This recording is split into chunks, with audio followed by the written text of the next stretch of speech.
शीतल शाम को 5 बजे आया, शीतल रात को 12 बजे आया। शीतल तो शीतल है, शीतल अदिति तो नहीं है ना? नहीं नहीं, अदिति शीतल है। मगर तू तो बोला था कि अदिति निशा है। निशा मुन्नी है ना? अरे तो फिर अदिति कौन है? निशा। थैंक गॉड ये सपना था, क्योंकि ये सब सिर्फ सपने में ही पॉसिबल है, क्योंकि मेरे पास लीगल माइंड मैप है। मुझे सारे केस लॉज की, कॉन्सेप्ट्स की बहुत अच्छे से क्लैरिटी है। थैंक यू भगवान जी।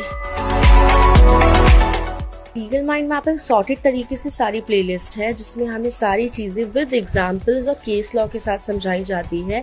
जितनी भी प्लेलिस्ट है सारी हमारे सब्जेक्ट्स, हमारा जो सिलेबस है लॉ का, उसके अकॉर्डिंग बनी हुई है। यहाँ तक कि इसे जुडिशरी, क्लैट के लिए भी रेफर किया जा सकता है।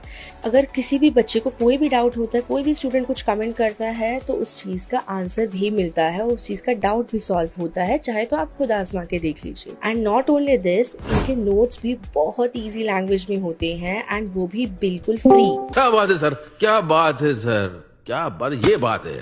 तो लॉ स्टूडेंट के लिए इससे बेटर और कुछ हो ही नहीं सकता है। यहाँ तक कि लीगल माइंड मैप पे बहुत से young, even experienced and knowledgeable senior advocates के साथ भी पॉडकास्ट हुए हैं, जिन्हें जब हम देखते हैं तो हमें कोर्ट लाइफ के बारे में पता चलता है, रियलिटी पता चलती है, और बहुत ही इंटरेस्टिंग और नॉलेजेबल होते हैं।